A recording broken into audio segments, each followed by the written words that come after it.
Well, what a gorgeous property there in Urbray, and you'll be able to see it this Saturday on a world first in smartrealestate.tv 3D.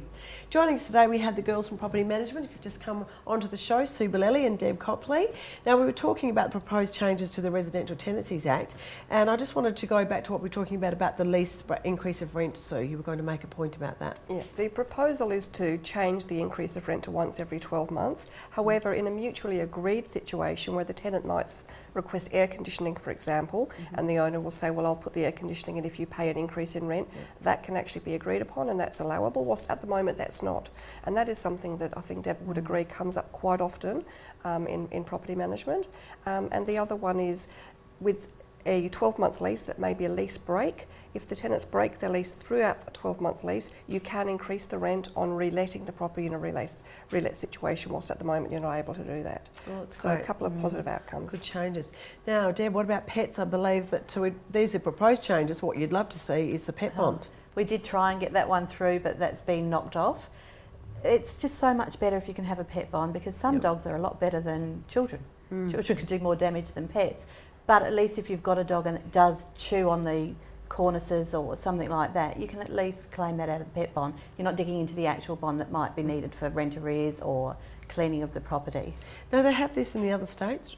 They do. In some states they do have it. I believe they do in New South Wales, and it works really well because landlords are more likely to take a family with a pet if they've got an extra bond. I can remember being at an open and a lovely chap coming in with his photos of his Westie terriers and their references. They apparently give references for their pets. So. They do, yeah. And as you say, some of them can be better than children. So. Oh, I've had some terrible children in properties that I'd rather have dogs than cats. Yeah, and obviously with the market being where it is that little bit tighter with all the sales properties increasing the competition, it means that the landlords open themselves up to other opportunities for more potential tenants, aren't they? Whereas if you just say no pets, absolutely, it makes it more difficult. Yeah. The amount of families these days owning a family pet, I really do believe that you're opening up more possibilities and possibly better applicants. And one of the things I always say to owners, there's no bad pets, there's just bad pet owners. So if you get the owners right and the tenants right, the pet should not be a problem. Exactly, and for a lot of people who are now building a home, it takes at least a year. They've got their pet, so it's quite common that people do have pets with them. That's right, they want to get rid of the pet just so that they can live somewhere else for 12 months. It's part of the family. I believe we've got an email there from Laura about rental applications, how to make them stand out. Sue, what's your comments on that? One of the things I always say to potential tenants when they ask me this is treat a rental application like a job application. When you're going to a rental property, for instance, present yourself well, present your application well, make sure all of the sections are completed, that all of your references are contactable, because that is what can delay an application being processed. And sometimes you might ring a reference and they'll say, well, I don't know that I can give you that, I haven't got permission. So speak to your references first, make sure that they're aware that they've been put down for a reference and that they're willing to give a reference for you.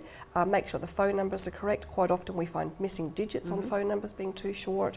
Email addresses we can't read because the writing's illegible. So all of those sorts of things are really important to make it stand out from the rest. And don't forget all your ID. Yes, absolutely. Making sure the ID is provided is really important. Well, thank you, ladies. That was fantastic. Really appreciate you joining us on the show. For now, let's go to some more hot properties.